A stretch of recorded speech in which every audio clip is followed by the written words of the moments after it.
বিসমিল্লাহির রহমানির রহিম। প্রথমে আমি পাতাকপি দিয়ে দিলাম, তারপরে আলু কুচি দিয়ে দিলাম। আলু কুচি দিয়ে পাতাকপি কুচি দিয়ে পাকুড়া বানাবো। আপনারা দেখেন, আমি কর্নফ্লাওয়ার দিয়ে দিলাম যাতে মশমশা হয়, সেই জন্য কর্নফ্লাওয়ার দিয়ে দিলাম। বেসন দিয়ে দিলাম 2 চামচ পরিমাণ, বেসন 2 চামচ পরিমাণ, কর্নফ্লাওয়ার, মরিচের গুঁড়ো দিয়ে দিলাম, হলুদের গুঁড়ো দিয়ে দিলাম, লবণ দিয়ে দিলাম, জিরার গুঁড়া দিয়ে দিলাম, এলাচ দারচিনি গোলমরিচের গুঁড়া দিয়ে দিলাম, পেঁয়াজ রসুন বাটা দিয়ে দিলাম, পেঁয়াজের কালি দিয়ে দিলাম, কাঁচা জাল দিয়ে দিলাম, পেঁয়াজ কুচি দিয়ে দিলাম, ধনিয়া পাতা কুচি দিয়ে দিলাম। এখন আমি সুন্দর করে মাখাই নেব।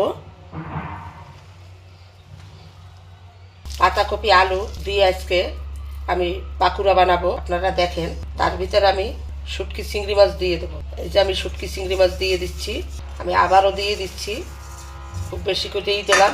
আলু কুচি দিয়ে, পাতাকপি কুচি দিয়ে, চিংড়ি মাছ দিয়ে পাকুড়া বানাবো। আপনারা দেখবেন। এখন আমার মাখানো হয়ে গেছে। বিসমিল্লাহির রহমানির রহিম। কড়াইতে আমার তেল ছিল, তারপর আমি তেল দিয়ে দিলাম। তেলটা এখন আমি গরম করে নেব।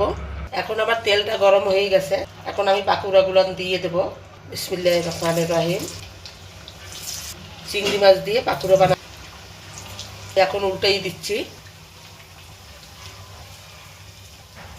পাতাকপি কুচি, আলু কুচি, চিংড়ি মাছ দিয়ে আমার পাকুড়াগুলো কীরকম হয়েছে দেখেন। লাল লাল করে ভেজে নিলাম, খেতে খুবই মজা হবে। লাল লাল করে আমার পাকুড়াগুলো ভেজে নিলাম, এখন আমি তুলে নিচ্ছি। দেখেন আমার পাকুড়া। আজ আমি পাতাকপি কুচি, আলু কুচি, শুটকি চিংড়ি মাছ দিয়ে আমি পাকুড়া বানাইলাম।